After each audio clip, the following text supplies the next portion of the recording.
Boa noite. Boa noite, tudo bom? Tudo bem, tudo bem. Muito obrigado por aceitar o convite de estar aqui conosco essa noite. Ah, obrigada eu que agradeço. Vai ser divertido, acho. Vai ser, vai ser. Para quem não nos conhece, nós somos a RS Educação. A RS Educação é uma empresa de educação que trabalha também com cursos livres, com projetos de educação. E nós temos aqui sempre temas ligados a uma maneira é, holística de pensar a educação, diferenciada, saindo do lugar comum, né, professora? E temos muito orgulho de ter você aqui conosco. Nós que estamos aí é, desde o começo da quarentena com esse projeto de fomentar lives, projetos, ideias. E hoje temos o orgulho de ter aqui a professora Valéria Peixoto de Alencar, né? Professora que é mestre e doutora em artes e também historiadora. Pro, me diz uma coisa, da onde que surgiu o tema de hoje, que é educação decolonial, né? Da onde que surgiu, onde que apareceu na sua vida?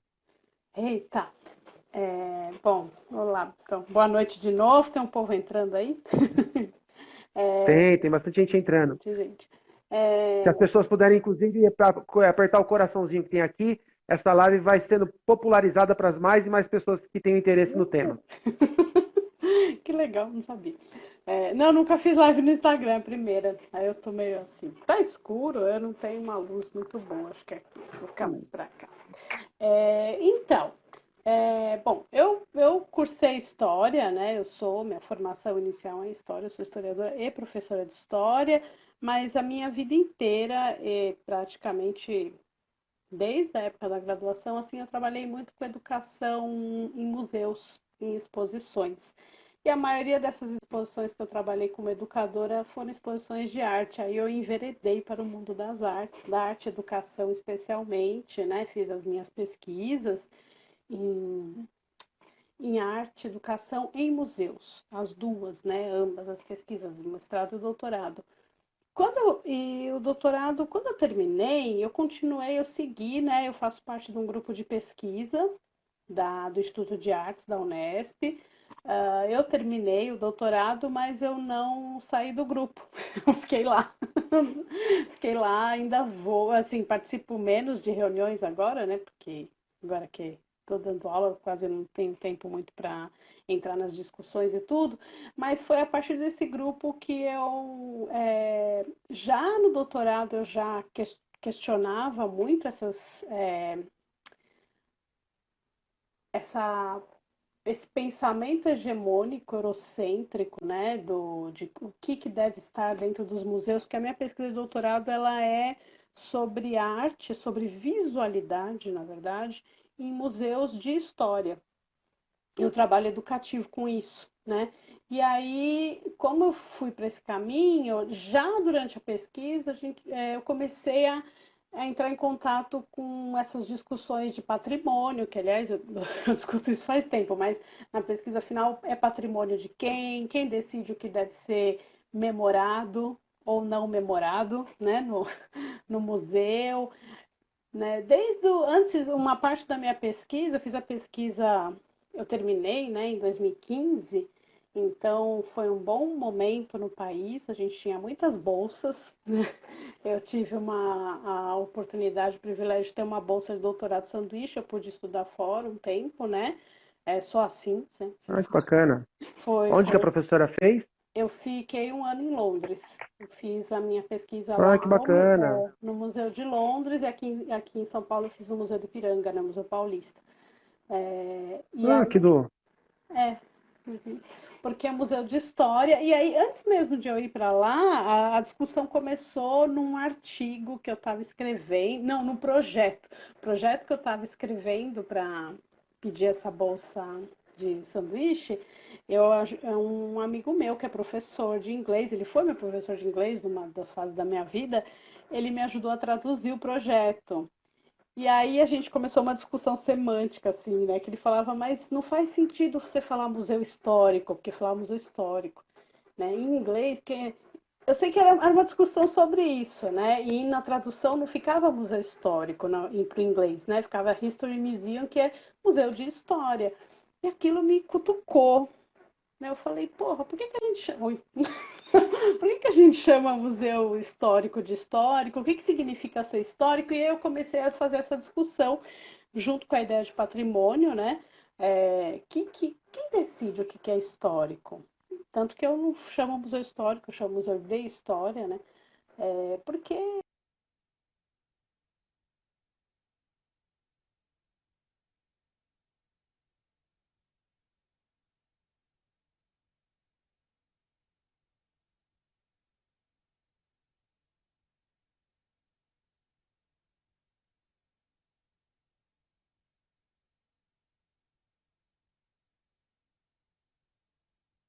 Sérgio, eu caí ou foi você que caiu?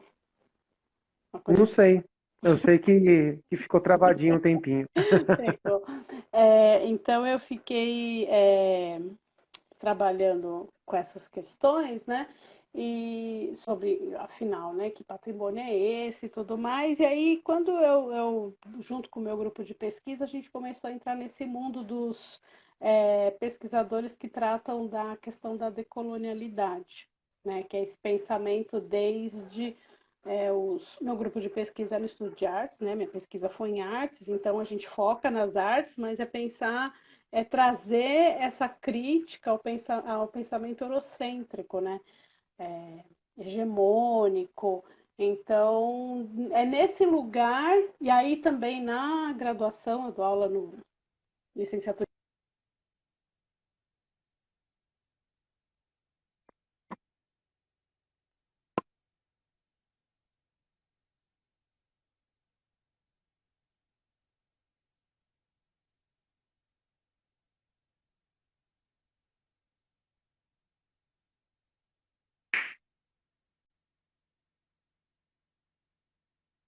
Porque eu falei, não adianta dar uma disciplina por conta da Lei 11.645, assim, e não trazer para a bibliografia do curso ou para conversas, autores lidos, serem todos os antropólogos, homens brancos europeus e estadunidenses. Eu, eu comecei a entrar para esse mundo por conta tanto das pesquisas que eu fiz, né, sobre patrimônio, como da própria graduação também, que eu dou aula agora, né? Nossa, Pro, que caminho interessante. E é legal que eu tenho uma conexão contigo, até para argumentar aqui o nosso papo. O meu mestrado foi no Programa para a Integração na América Latina, o PROLAN, da USP, né? Tenho bastante orgulho de ter feito mestrado lá. E uma das discussões que nós tínhamos à época, era justamente a questão de como o brasileiro, eu não digo a ciência brasileira, mas eu digo mais o brasileiro na cultura, né? Como que a gente olha, é como se fosse um desenho do continente, como que a gente olha para Europa e Estados Unidos como se fosse o nosso horizonte e Uhum. a América assim de costas, né? E eu estou falando isso porque eu acho que é um elemento específico, mas os processos, né, de colonização da América do Sul, da América Latina como um todo, né, são processos muito semelhantes do Brasil e, no entanto, a gente parece que tem um processo de, não digo negar, mas eu digo de não evidenciar aquilo que a gente tem como elemento chave para nos explicar, em detrimento daquilo que está posto como uma ciência, como que eu poderia dizer, uma ciência posta, né? Ou as narrativas postas, sobretudo a partir do modelo europeu, modelo até nos últimos tempos, até o modelo americano para alguns, não? Uhum. Sim, e é legal você falar isso, né? Porque eu também trabalho com as questões da América Latina por conta do trabalho, né? Que eu dou aula no curso de licenciatura em História e trabalho com isso. E, e aí, assim, como eu trabalho com formação de professores, e aí a formação de professores da pedagogia, da história, das artes, é, eu comecei a me interessar pelas pesquisas sobre arte latino-americana, né? Também daí acabam esbarrando nos estudos decoloniais aqui dos pesquisadores da América Latina, né? Aquele grupo que participa o Walter Mignolo. Eu fico estudando esses temas por conta de que quando eu peguei essa disciplina para dar aula, né, a gente chama de América 1, né, da América colonial, pré-colombiana, eu falava, gente, mas tinha um programa, né? Aí eu falava, mas esse programa dessa disciplina não tem um autor indígena, não tem um autor da América Latina, só tem, sabe, umas coisas assim. Eu falei, caramba, né? A gente precisa. Como que posso eu trabalhar uma disciplina que fala da chegada do europeu no continente americano sem uma aula para falar de América pré-colombiana? Que é isso, né? Eu subverti tudo, mudei, né? Metade do curso América pré-colombiana, porque a gente não estuda. E o Brasil, a gente, você falou essa coisa de estar de costas, né? Eu acho que é uma coisa da construção da identidade, né? A gente, no Brasil, a gente não estuda a América Latina no colégio, na escola, na educação básica. É muito difícil. Eu dou aula dessa disciplina, é engraçado, eu pergunto para os alunos, né? O que vocês lembram de América Latina? Né? O que vocês lembram de estudo, primeiro de história da América? Aí eles lembram do Colombo, que não, né, que não é latino, que é americano, ele é europeu. Eles lembram dessa coisa das datas, mas eles não lembram de ter estudado, né? E eu fico me questionando sempre essa construção da identidade. Brasileiro é latino? Né? A gente se entende como latino, né? né? É, é curioso. E o que a gente estuda, o que a gente lê dessas pessoas, quem são os artistas que a gente conhece, porque todo mundo lembra do... Gente, o marido da Frida Kahlo, fugiu o nome. O muralista, eu lembro da Frida Kahlo agora com a Sim. Pop, né? E aí o Rivera, o Diego Rivera. Todo mundo meio que sabe do Diego Rivera, assim, meio que sabe, assim, meio que ouviu falar, porque ele é super famoso e tal, mas tem tantos artistas interessantes, contemporâneos deles ou não, artistas contemporâneos da América Latina, e a gente conhece muito pouco. Eu acho que tem a ver com uma construção de identidade, o tamanho do país.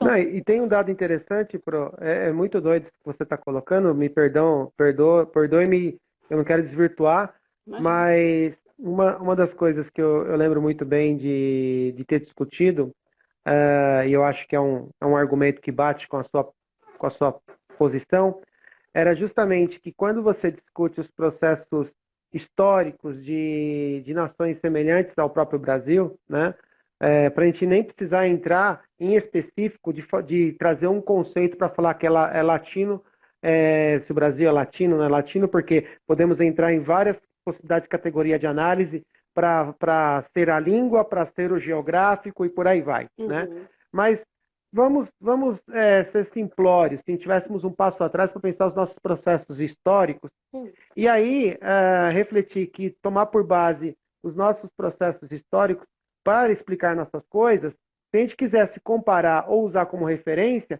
talvez fosse interessante olhar também nações que tiveram processos históricos semelhantes. Uhum. Então, só aí já é um argumento muito interessante, eu lembro de ter discutido muito sobre isso, que horas bolas, eu vou pegar até do ponto de vista, não quero puxar a sardinha para minha querida geografia, mas do ponto de vista do repertório geográfico da onde essas nações, esses países estão, dentro do tropical, não é do tropical, quais influências sofrem que são relativamente semelhantes, para você ter uma identidade e você, portanto, muitas vezes ter elementos comuns com o irmãozinho aqui do lado, no país aqui do lado, que Uhum. muitas vezes a cultura ou a mídia encara como um rivalismo idiota, como é o caso do futebol Brasil-Argentina, Não. ou qualquer outro tipo de esquecimento, em que você sabe uma série de... É devidamente documentado muita coisa que acontece em Europa e Estados Unidos, e o que acontece aqui nos países que fazem limite com o próprio Brasil, a gente não tem noção, né? Até dentro desse contexto, eu me pergunto, se me dá a liberdade de chamar de Ah. né, professora, eu vejo com muito orgulho esse termo, sobretudo nos tempos que nós vivemos. Uhum. Né? Inclusive, nesse sentido, me chama a atenção para quem está chegando agora, conhecendo a sua pesquisa, conhecendo você, uma chave, né, que é a questão que nossa proposta aqui é falar de educação decolonial, proposta desde o ensino de arte. Então, assim, primeiro ponto, professora, dentro desse guarda-chuva que a gente bem colocou aqui, qual que é a diferença que nós temos na questão do termo colonização, descolonização, colonialidade e decolonialidade, que eu acho que inclusive causa espanto para os desavisados. Nossa, quando eu comecei a lidar com isso, eu também não tinha muita noção. Eu falava, gente, mas por quê? Será que é só a tradução? Será que traduziram errado? Eu ficava me questionando isso. Tenho lido bastante sobre isso, né? Acho que tem uma. De que lugar que eu parto? Eu acho que é isso, né? A gente tem os autores de referência e são essas referências, é desse lugar que eu parto.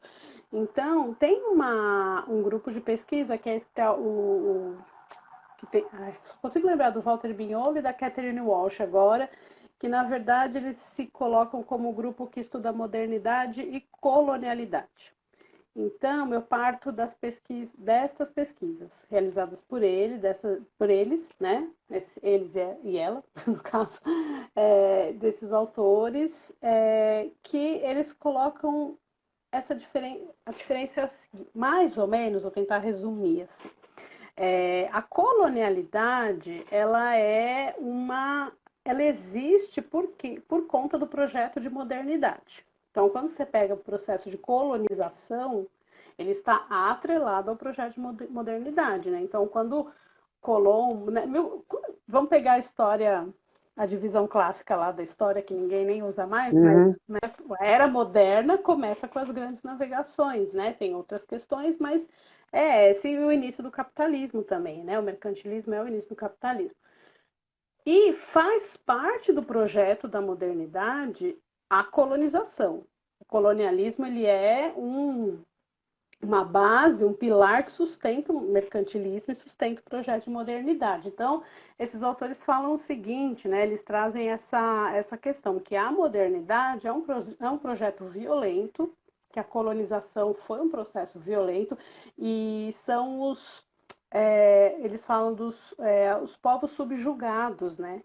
Então, são os ameríndios, né? Todas as populações nativas da América, e os povos africanos também passaram a ser a escravidão moderna, ela não é parecida com ela é uma novidade no mundo. O mundo já havia escravidão, você tem escravidão na antiguidade, você tinha escravidão aqui nas Américas, você tinha escravidão na África, enfim, mas o projeto colonizador da modernidade, a escravidão moderna, ela tem a, a diferença, duas grandes diferenças, né? A primeira é a cor da pele. Escravizar, então agora eu não vou escravizar a nação inimiga que perdeu a guerra. Eu vou escravizar a pessoa porque é negra. E a outra coisa é que esses escravizados, eles movimentam a economia enquanto produto. Nenhuma outra escravidão na história da humanidade foi assim, né? Então, são os povos subjugados na África e nas Américas, eles vão passar por um processo violento da colonização da modernidade. Quando no século XIX começam os processos de independência e a de abolição também, né, que a escravidão vai acabando no mesmo, né, final do 18 e durante o 19 inteiro você vai ter as abolições e as independências. Começa um Por processo. último, a gente. E por último a gente, o Brasil que foi o último país a abolir, né? Você tem o processo de descolonização, uma vez que tratam da modernidade e colonialidade, eles dizem o seguinte: ainda que não existam mais essas colônias da era moderna, a violência da colonialidade persiste. Então, não é porque teve abolição que acabou o racismo, né? Você tem a colonialidade, as ideias da colônia, né, que se pautaram no racismo e na violência, elas permanecem apesar de não sermos mais colônia. Por isso que eles propõem essa questão de pensar a decolonialidade, porque a decolonialidade passa necessariamente por você propor um modelo novo, né? Então, quando pensando na questão epistêmica, né, dos saberes, da produção de saberes, eles criticam eles falam assim, da geopolítica de construção de saberes, né? Esse saber que vem todo da Europa ou dos Estados Unidos, vamos pensar assim, né, como a cultura hegemônica, o saber hegemônico. Num processo de descolonização, você critica. Você fala, ó, não é assim, porque... Então, você critica a colonização. Num processo de decolonialidade, ou na ideia de decolonialidade, você vai para além da crítica, você propõe. Então, quando eu falo em uma pedagogia decolonial, eu sozinha não, né? Eu com os meus autores que me ajudam. Quando eu falo nessa ideia da pedagogia decolonial, a gente está propondo que não é só apontar, como tem sido feito isso, acho que desde os anos 60, dos anos 60 do século XX, né? Para cá, tem começado toda uma revisão na história, por exemplo, na história que eu falo porque é minha área, né? Mas tem começado toda uma problematização e uma crítica a isso, né? Isso é descolonizar o pensamento, né? Mas agora, quando a gente propõe, né, a educação decolonial, a gente está falando, olha, não basta criticar, tem que propor um modelo novo. Por que é que tem que ser assim, né? Hoje em dia tem, por exemplo, quando a gente fala em pedagogia decolonial, educação decolonial, a gente tem algumas propostas, por exemplo, como a da pedagogia griot, né? Ou mesmo quando a gente pega a fala do Daniel Munduruku, por exemplo, quando ele propõe essa educação com outras bases, que não essa educação cartesiana que a gente tem na escola tradicional, ele propõe ele traz uma outra proposta de educação, por exemplo, o Daniel Munduruku, com base numa epistemologia criada desde a forma de pensar o mundo dos mundurucus, né? Então tem essa é um pouco a diferença, mais ou menos, entende? Do processo de descolonização e de decolonialidade, né? Que a decolonialidade ela propõe além da crítica. Ela propõe, fala, não, precisamos ter um modelo. Não dá para ficar criticando. Olha, vou falar uma coisa, vou dar um exemplo bem que ficou muito claro para mim. O meu caminho para chegar nos estudos decoloniais foi pelos estudos culturais, né?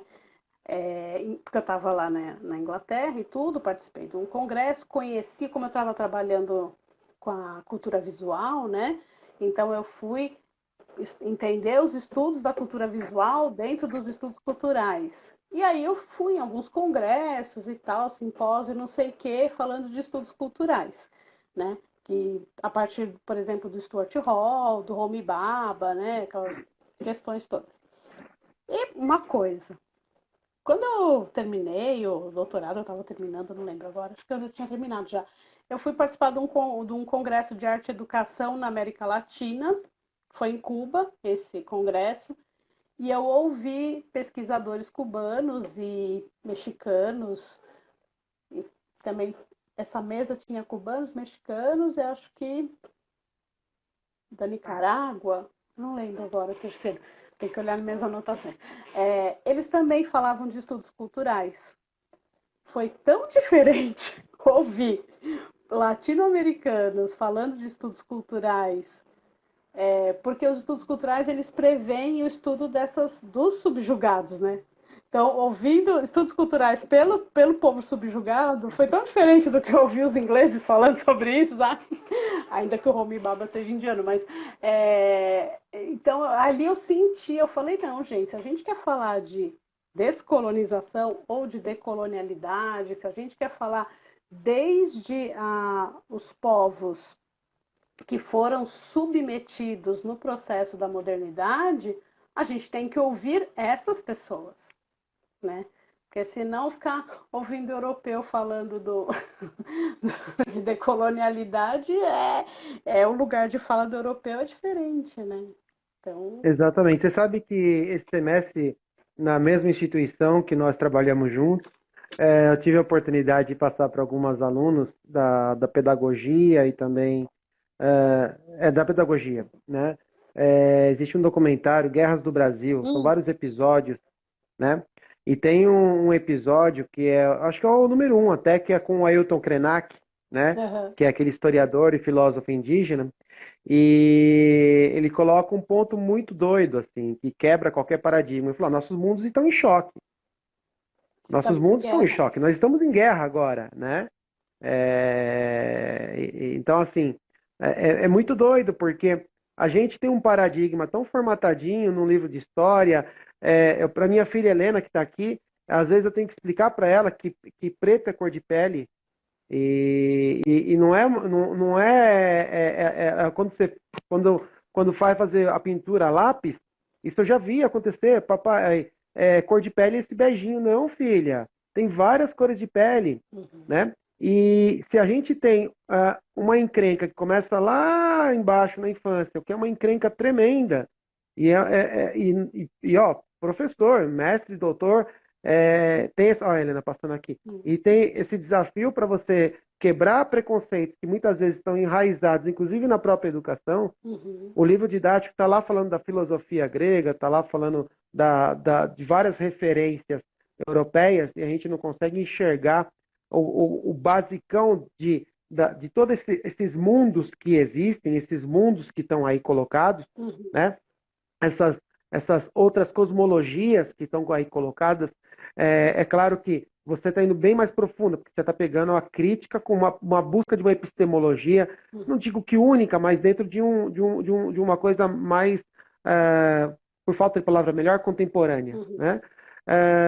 Mas, putz, a gente aqui cheio de referência, com uma série de questões e ainda retroalimentando preconceitos, retroalimentando uma crença cega por um jeito de olhar o mundo eurocêntrico. Está aqui uma série de. Está aqui o Darcy Ribeiro para mostrar para a gente outros mundos dentro do mesmo mundo. Né? Darcy Ribeiro, estou sendo pobre, porque talvez não se alinhe à sua proposta. Mas. E a gente tem um passo. É muito pesado, às vezes, eu acho. Né? Qual que seria a base, professora, para uma pedagogia decolonial? Qual o papel inclusive da Seara que você atua, que estão no mundo das pesquisas em artes, para trabalhar com isso? Então, eu fico pensando assim, primeiro, eu dou aula também de arte na pedagogia, né? E eu tento, a primeira coisa que eu falo com as minhas alunas, e também quando eu dou aula no curso de artes também, é pensar, eu falo da nossa curadoria educativa. O que é que eu levo para a sala de aula? Então, eu paro sempre para pensar quando eu vou pensar numa aula, quando eu vou pensar numa formação de professores, quando eu vou pensar numa visita, quando eu ainda às vezes faço visita, né, em museus e tal, que eu vou levar, né? Quais são minhas referências? Se não adianta nada eu ter um discurso, por exemplo, crítico, né, a questão da colonialidade, do pensamento colonial, como que o nosso pensamento é colonizado e tudo mais, se eu chegar na aula e aí pegar na aula de artes e continuar trabalhando com autores, homens, brancos, europeus e Exatamente. Estados Unidos, não adianta, né? Então, mas também não dá para jogar fora, como é que fala? A banheira com a criança junto, né? Com o bebê dentro. Não dá para fazer isso, jogar água fora com a criança. Então, se eu estou trabalhando, por exemplo, dentro de uma perspectiva de, vou trabalhar com um artista, sei lá, trazer o Picasso para ele não pode ser o Pronto, único. falei. Eu tava pensando, Pronto, falei. tentando lembrar de outro aqui, Monet, sei lá. Eu não vou, que eu gosto, né? Pô, eu não vou. Não é que eu não trate mais desses assuntos, porque são assuntos importantes. Inclusive, a professora Ana May Barbosa, que é uma professora de arte e educação no Brasil, que é referência, né, na arte e educação, ela fala que precisamos ter os códigos da cultura dominante, né? Isso é importante. Então não adianta eu falar partir só da realidade do aluno, né? Só do aluno e da aluna, traz a realidade. Não, peraí. Como que eu amplio esse repertório? Isso é importante. A gente precisa ter os códigos da cultura dominante. Né?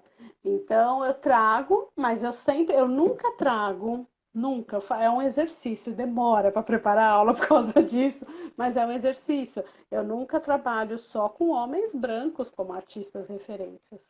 Eu tenho que ter artista mulher, eu tenho que ter negros e negros, eu tenho que ter artistas indígenas, artistas, porque tem uma questão de trabalhar. A gente pode olhar a produção cultural indígena e africana pela estética, né? Então a gente pega lá a máscara africana e tem toda uma leitura estética, mas a gente pode trabalhar com os artistas dentro do conceito de arte que a cultura ocidental criou, né? Porque quando a gente trabalha com uma máscara africana ou um artefato, uma cestaria guaiana, por exemplo, a gente pode fazer uma leitura estética, mas esses objetos eles têm uma função, né?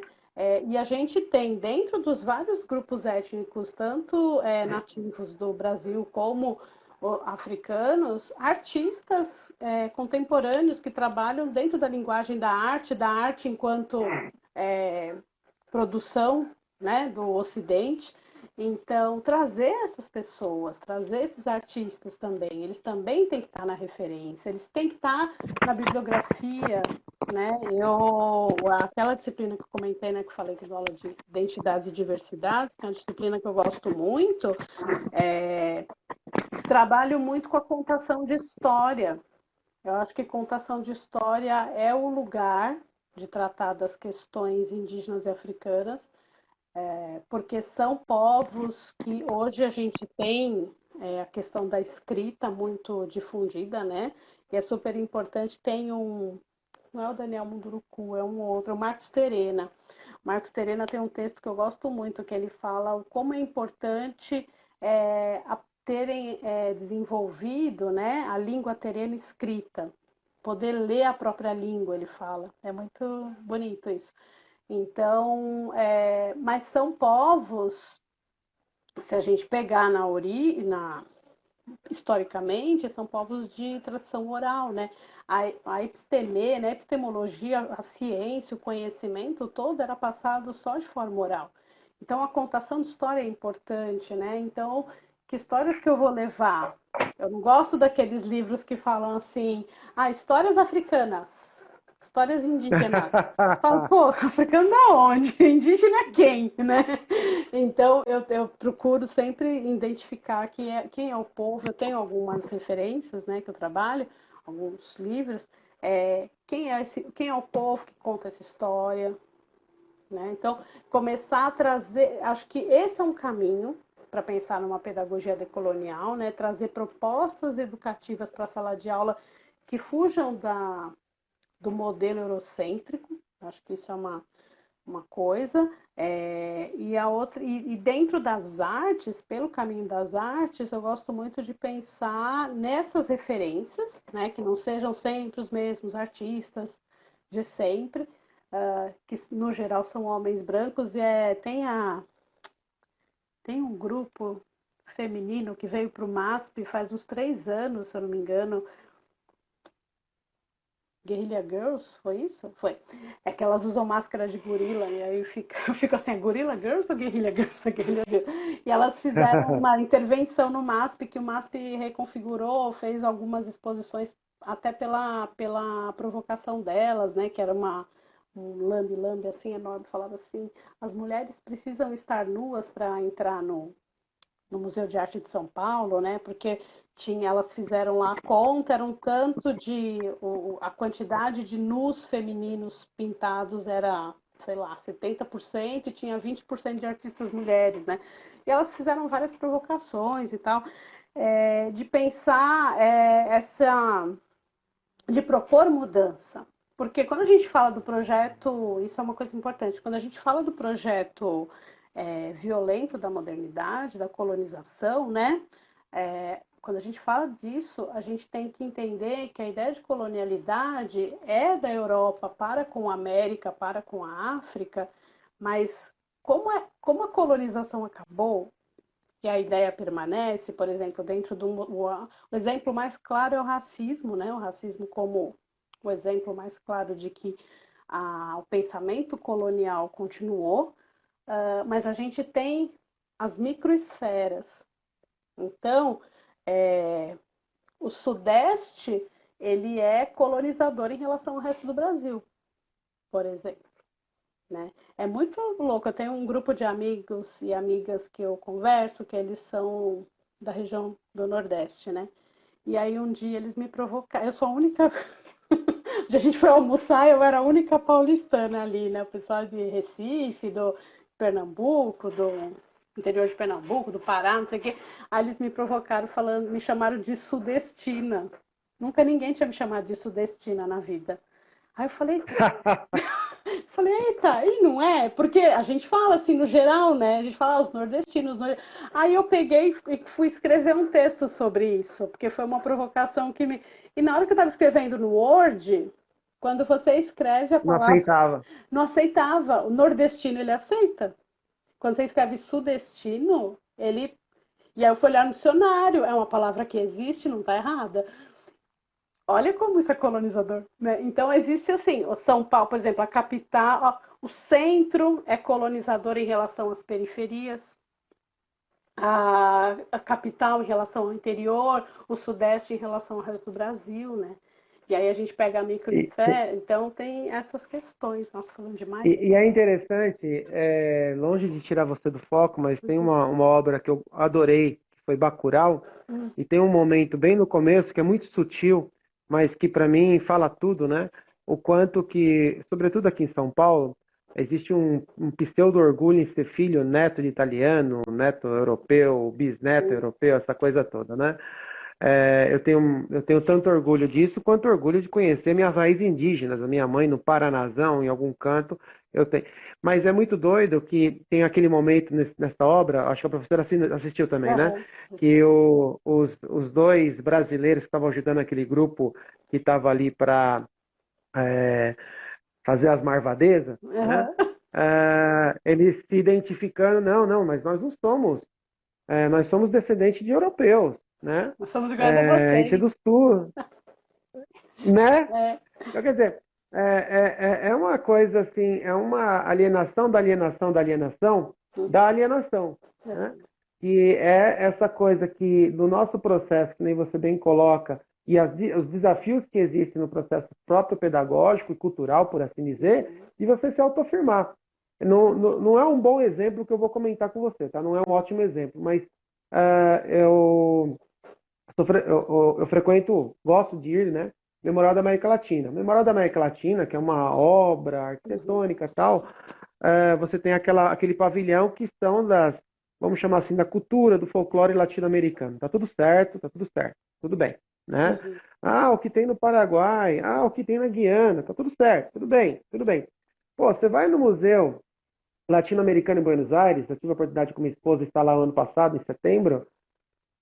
Pô, assim, não vou dizer que não teve em São Paulo obras críticas, não vou falar isso, não vou ser leviano, mas assim, é um tapa na cara atrás do outro, né? Inclusive com obras brasileiras que lá estão, Uhum. né?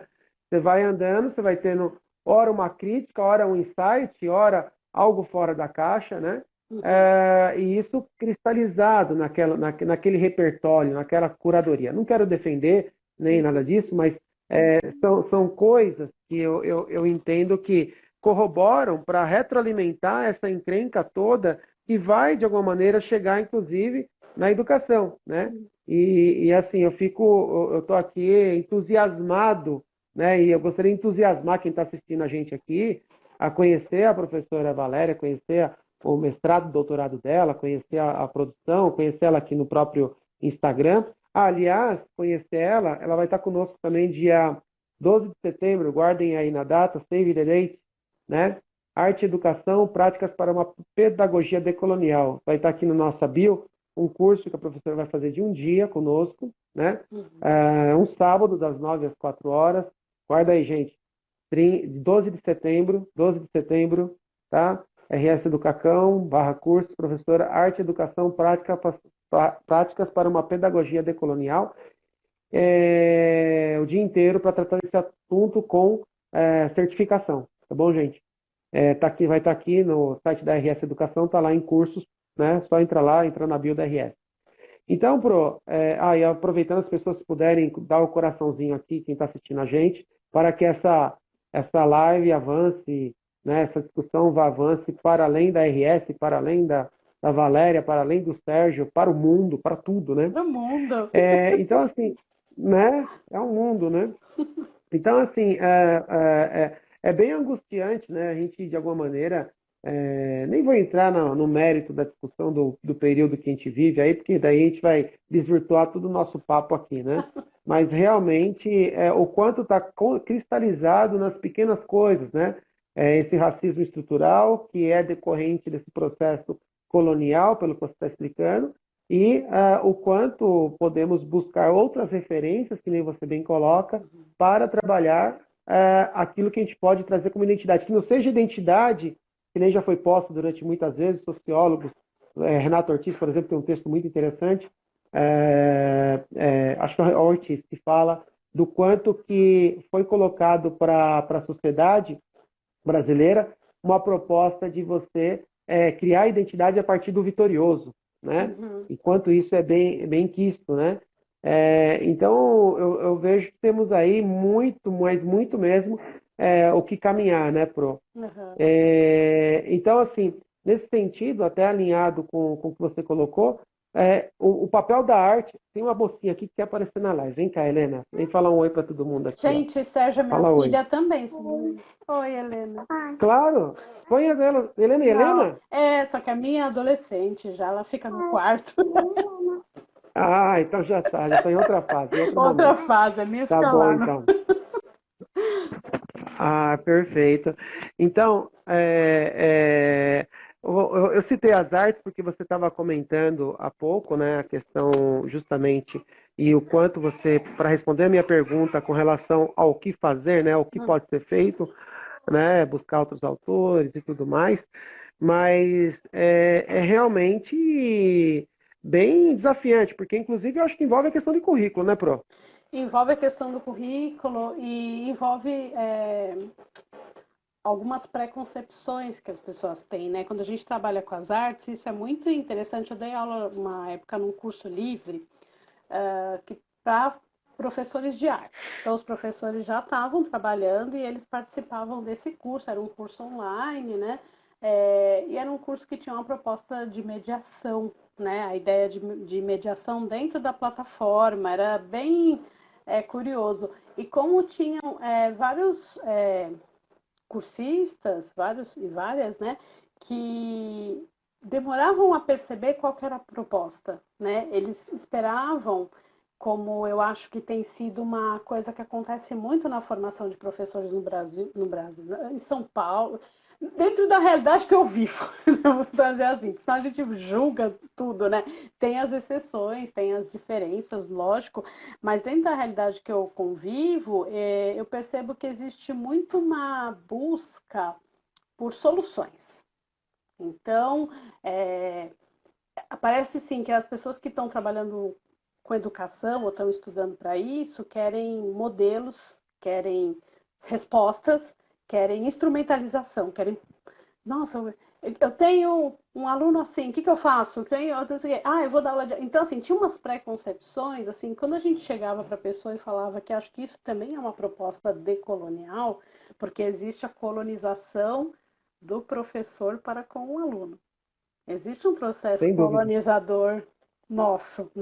Eu me policio muitas vezes, eu falo, gente, eu estou sendo muito colonizadora. A gente é colonizador quando a gente decide que texto vai ler, que a gente já está sendo. A gente está sendo porque, primeiro porque a gente na sala de aula, a gente já está em outro lugar, né? A gente fica em pé na frente. Essa é a configuração ainda. Eu mudo a sala, às vezes eu faço círculo e tal, depende do curso, tem turmas que não aceitam isso, tem turmas que quando você propõe elas não querem, né? Elas te veem assim, né? Elas querem. Então já tem essa coisa. E aí você já propõe. Quando você abre e fala assim, não, vocês, eu vou falar a partir do que vocês me trouxerem, né? E era essa conversa, estava dando exemplo desse curso que era online, causava um estranhamento. Porque dentro da proposta colonizadora do centro em relação ao interior, do sudeste, em relação ao restante do Brasil, esse curso era online, né? Pegava o Brasil inteiro. Ou dentro da proposta mesmo colonizadora que é o professor em relação aos estudantes, existe uma expectativa que o professor saiba tudo e que ele dite todas as regras. E quando você fala não, as pessoas, ué, nossa, tem vários alunos que acham que eu sou picareta. Isso, vão perceber lá. Alguns acho que terminam o semestre achando que eu sou picareta. Porque eu eu não fico, sabe, dando palestra na sala de aula, eu fico, mesmo no curso, quando a gente pegou, né, esse momento da virtualidade aqui, por conta da pandemia e tudo mais, essa coisa de falar, não, eu não, o meu, eu sei algumas coisas mais do que vocês, mas vocês sabem coisas que eu não sei. Essa troca que o Paulo Freire já falava, né? Ela não é simples na prática, né? Porque tem um autor que eu amo, adoro, usei de referência muito. É europeu, mas é aquilo que eu falei, não dá para jogar fora a água com a criança junto, porque tem pessoas muito Exatamente. interessantes, que é o Jacques Rancière. O Jacques Rancière tem um livro que se chama O Mestre Ignorante. Eu amo esse livro com todas as minhas forças. O livro mudou minha vida mesmo, assim. E aí eu converso. Isso foi muito engraçado também, uma vez num congresso que eu dialoguei o Rancière com o Paulo Freire, e aí depois eu tomei um. Depois que acabou, né, a mesa redonda lá, veio um acadêmico assim, nem sei de onde, ele brotou, falou assim: você não pode. Como é que ele falou? Você não pode relacionar o Paulo Freire com o Rancière. Falei, posso sim, eu tô lendo, o livro é meu, relaciono com o meu. Porque eu sei que são tempos diferentes, contextos de autores diferentes, mas tem ideias que conversam na minha leitura. Então, assim, essa postura, principalmente, né, da coisa da academia, a gente que está na academia, né, que fez mestrado, doutorado e tudo mais, existe também essa postura da colonização. A gente vê isso, por exemplo, quando tem, sei lá, uma coisa, Criança Esperança, não tem? Agora, no segundo semestre vai aparecer. Qual que é o slogan? Levar a cultura para lugares distantes. Quando eu falo que eu estou levando a cultura para alguém, eu Eu estou estou. negando que lá existe a cultura. Exatamente. Estou negando completamente a produção cultural dessas pessoas, né? Então, trazer essa produção cultural faz parte de um. Né, trazer a produção cultural dos meus alunos, das minhas alunas, entender que eles e elas produzem dentro dos seus contextos. Isso é uma proposta decolonial, né, para uma educação. E aí, quando eu trabalho com arte, dentro da perspectiva. Eu trabalho muito, aí eu não trabalho só com arte, eu uso isso para tudo que é lugar. Já até falei uma vez para a Ana May, né, que eu citei aqui a Ana May Barbosa, ela desenvolveu a proposta triangular para o ensino de arte. E ela tem uma proposta, né, uma abordagem, enfim, que é a ideia do ver, fazer e contextualizar, e esse ver, melhor, esse contextualizar não é só o contexto histórico da produção de uma obra de arte, é o contexto de quem está vendo. Eu não posso querer, eu não posso querer, eu não posso ter essa expectativa que quando eu mostro uma obra de arte para um grupo de pessoas, vai ter a mesma leitura, o mesmo impacto que vai ter para outros, né? Para uma turma, numa escola, turmas diferentes já varia a recepção, né, das nossas propostas de estudo. Então, se eu... Ai, minha gata. Você tem uma filha, eu tenho uma gata. Tem uma filha também, mas tem uma gata.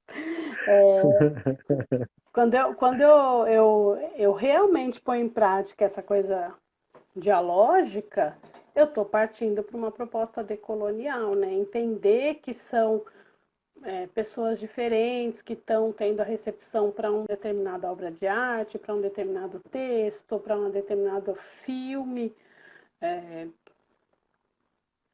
Enfim, eu acho que tem uma. Acho que eu fugi completamente da pergunta, porque eu não estou mais lembrando qual que é ela, mas tem. Não, mas é nessa linha, né? Os desafios que a gente começou pelo currículo e fomos avançando, né? E No aí, portanto, é todo um currículo sistema. tem um texto muito legal que tem na internet. Eu vou Aliás, até. Pro, Ah, se me permite, Pro, Esse vídeo aqui, né, que está ficando gravado para a posteridade, Uhum. você sabe que nós já estamos no ano de 2070 e esse vídeo continua aqui, as pessoas estão tomando susto porque estamos falando isso, né? É... é do Adoro. futuro, então isso aqui vai ficando, adoro, né? Efeito borboleta, né? Sim. Mas de toda forma, eu vou te pedir um apoio, porque nós que fazemos o texto que vai acompanhar esse vídeo aqui, né, que as Uhum. pessoas estão assistindo. E até se você daqui a pouco puder fazer um pequeno texto com as referências que você trabalhou aqui, alguns links e tudo mais, Uhum. vai ficar agregando como para explicar essa live, né? Então isso eu Uhum. acho muito importante. Até porque, Pro, faltam alguns minutinhos para a gente finalizar, Eita, já? né? Eu te interrompi quando você procurava um texto, né? E Sim. é importante, de repente, se esse texto você quiser colocar aqui na referência que vai ficar para esse vídeo. Aham. Ah, eu te mando as referências, sim. Esse texto é um texto que está na internet, que é do Luiz Fernando de Oliveira e da Vera Candal. Saiu na Educação em Revista. Ela fala da pedagogia decolonial, ela traz alguns pontos do que eu comentei aqui. O que você quer, minha Olha filha? que legal. Desce.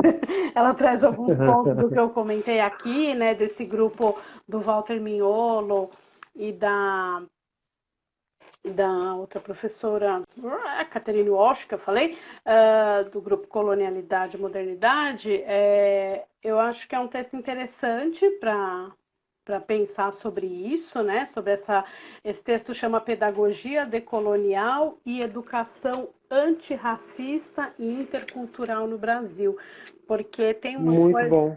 porque tem uma coisa, um outro caminho que me levou a esse lugar da decolonialidade foi trabalhar com a questão da pedagogia antirracista, né? Dentro daquela, não Não, basta não o ser exemplo que eu dei racista, aqui, o exemplo que eu dei aqui foi uma coisa que eu quase tive um infarto, né? Que adianta a gente ir lá longe, pesquisar e tudo mais, se o chão de fábrica continua com esses elementos, né? exatamente. É, e, e- e- O chão da escola, né? Eu fico pensando muito isso, né? Que lugar. Eu tenho um amigo que dá aula numa escola da prefeitura aqui em São Paulo, o Cadu, ele dá aula de artes. É uma das poucas escolas de prefeitura que tem ensino médio, acho que tem uma meia dúzia só. E ele dá aula ali na Zona Norte, tem um grande grupo de alunos refugiados ali, bolivianos, chineses. Então, assim, tem todo um outro processo da gente pensar também o que essas pessoas vieram fazer aqui, entender que elas têm uma produção cultural, para a gente também não impor essa. Porque São Paulo tem uma. São Paulo e São Paulo capital, especialmente, tem uma postura muito colonizadora em relação ao resto do Brasil, né? A gente tem que entender, então, que se as pessoas vieram para quê, vieram por quê, trazer esse contexto dessas pessoas, o que elas conhecem, e deixar evidenciar isso, sabe? Uma vez eu estava numa discussão, até por conta das minhas pesquisas de patrimônio e tudo mais, derruba a estátua, não derruba, sabe? Tá acontecendo tudo aquilo e tal. sim, E eu eu entendo eu adoro ver, na verdade, derrubando as estátuas, mas tem uma questão que é outra. Eu acho que existe uma catarse dentro da proposta iconoclasta, né? Que quebra tudo, derruba, não sei o quê. Eu acho que existe uma reação catártica ali de protesto, válida, não acho que não seja válida, mas eu gosto muito mais, por exemplo, causa muito mais impacto, nas minhas aulas pelo menos, quando eu levo a imagem do monumento às bandeiras todo pichado, assim, bandeirantes assassinos, sabe? É tão mais profícua a discussão, sai tanta coisa, a gente discute o que é patrimônio, o que é arte, o que é vandalismo, o que foi o processo colonizador, quem era o bandeirante, quem não sei. A gente discute tanta coisa, dura várias aulas essa discussão, do que se botar abaixo aquela escultura, que é uma escultura que representa uma sim, violência muito grande, né? Bota abaixo e aí, o Carandiru foi posto abaixo e aí, quem fala sobre isso? exato. Você fecha uma chaga de uma maneira sem vergonha, né? De uma maneira pobre, É, porque não só isso, mas cadê esse tema no currículo? pois Cadê é, essa questão? Né? a Ô, questão do Pro, eu currículo. sei que nós temos aí pelo menos mais uma vida de falas interessantes. Eu estou muito feliz em ter você aqui conosco, mas o Instagram derruba a gente, tá? Quando dá o tempo, ele só aparece aqui para mim, 30, 29, 28, né? Nossa, que Então, loucura! e nós já começamos às 19h05, são 20h03, Aí, então eu imagino que dentro de alguns minutos vamos cair. Então, eu gostaria de reiterar o convite para quem tem interesse e está conosco no dia 12 de setembro, um sábado, o dia inteiro, com a professora. Nós vamos estar trabalhando arte e educação prática para uma pedagogia decolonial. Venha colocar isso no seu currículo, né? Se inscreva no site da RS Educação. E, professora, antes de eu dar as últimas palavras, pedir para que você comente. Professora, se puderem, compartilhem esse vídeo, joguem ele para cá e para lá. A professora vai colocar toda uma referência aqui para a gente, né? Para a gente poder falar de decolonialidade e avançar todo o planeta, até porque um dos temas que não deu tempo de eu falar contigo era justamente, pode ficar para uma próxima live, né, Pro? Que era a questão da colonialidade pensando em outros continentes, né? A questão colonial e toda a referência disso. Então, talvez a gente possa até começa a deixa para uma outra live, um outro momento contigo, se você tiver agenda, é claro, Pro. Estamos aqui à disposição. tem, A RS, tô estou muito orgulhoso de ter você por perto, né? E avisando vocês, quarta-feira que vem temos uma outra live, né? Que vamos falar sobre como que as dificuldades de aprendizagem e como a psicopedagogia pode ajudar, né? Temos também, muito em breve aí, temos na semana que vem, quem puder curtir, entrar no nosso site, se cadastrar e tudo mais, vai receber a programação semanal que nós mandamos de palestras públicas. Inclusive, estou convidando aqui a Valéria para dar uma palestra pública também na semana que vem, né? Dia 31. Né, estamos tentando bater uma agenda aí, né? E temos aqui também o curso de Relações Familiares, Vínculos Afetivos. Bom, tudo está no nosso site, quem puder lá visitar. A professora está aqui conosco, tratando desse tema da decolonialidade, que é um tema muito caro para quem é da área de educação e quem não é também, quem trabalha com cultura ou quem tem interesse, porque eu acho que essas caixinhas só nos atrapalham, né? Então, professora, muito obrigado pela sua participação, obrigado por quanto você acrescentou para mim, para todo o nosso público aqui. Chegamos até 31 pessoas. E dá um tchau porque está caindo agora. Ai, tchau, obrigada. Eu fui vendo os comentários aqui e foi muito legal. Eu vi várias pessoas que eu convidei. Beijo. Mas eu convido nas próximas lives e na palestra também. Eu mando aviso para todo mundo. Maravilha. Tá bom. Obrigado, Pro. Obrigado a todos. Obrigado pela participação, gente. Obrigada, Valeu. moçada. Beijo.